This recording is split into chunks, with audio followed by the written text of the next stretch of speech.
There are men who carry heaven in their hands, men whose prayers split the darkness, men who walk into a room and something in the atmosphere shifts. Pastor Biodun Adeyemi was one of those men. For 14 years, he had stood at the altar, preaching, praying, fasting, believing. His church called him Father.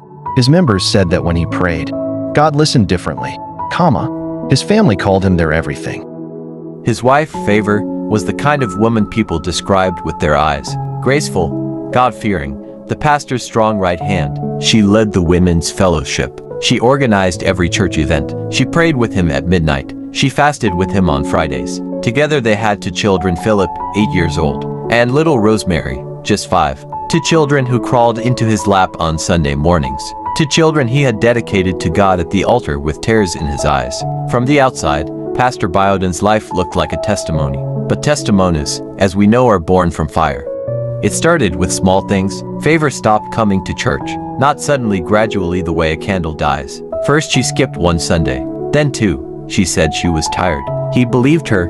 Then he noticed she was hugging the children differently, longer, tighter, like someone memorizing a feeling. He noticed that sometimes, when she thought no one was watching, she would just cry. No sound, just tears running silently down her face. Pastor Biodun assumed it was a spiritual attack. He prayed harder, fasted longer, anointed the house. He never imagined the battle was not in the heavenlies. It was right there inside his own walls.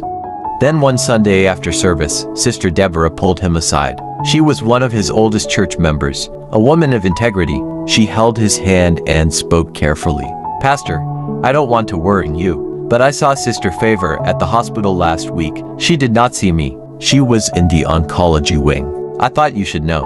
Pastor Biodun drove home in silence. He found Favor in the kitchen. He asked her calmly. She smiled, that practiced smile he was beginning to recognize. "It was nothing, Biodun.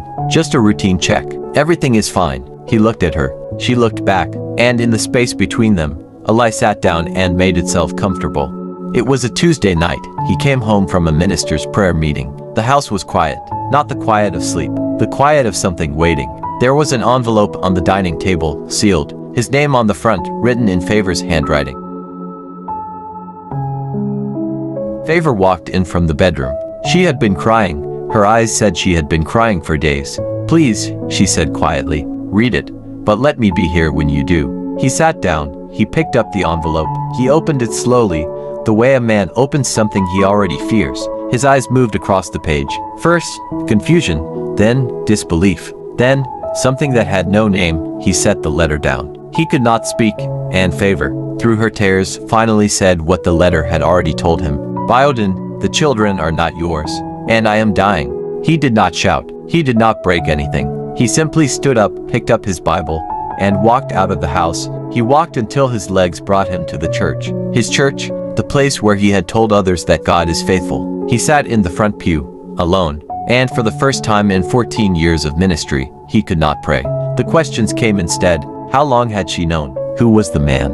How many times had he prayed over children that were not his blood? How many times had he preached about faithfulness while living inside a lie? He had forgiven drug addicts from his pulpit. He had prayed for marriages broken beyond repair. He had told his congregation, "Grace is always greater." But sitting in the dark that night, he was not a pastor. He was just a man who had been deceived by the one person he trusted most, a man trying to remember if God was still in the room.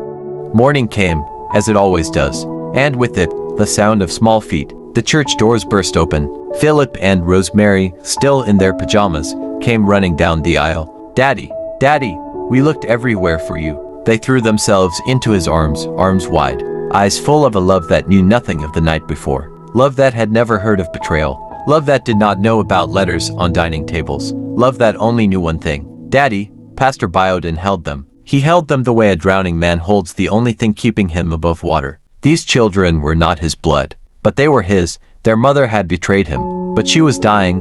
Everything he had believed about his family was a lie, but everything he felt in this moment was real. He is a man of God, a man who has preached grace from the altar 1,000 times. Now grace has come to collect. If it were you, if everything you built your life on was shaken in a single night, if the person you loved most betrayed you, if the children who call you daddy are not yours by blood, if time is running out and forgiveness is the only door left open.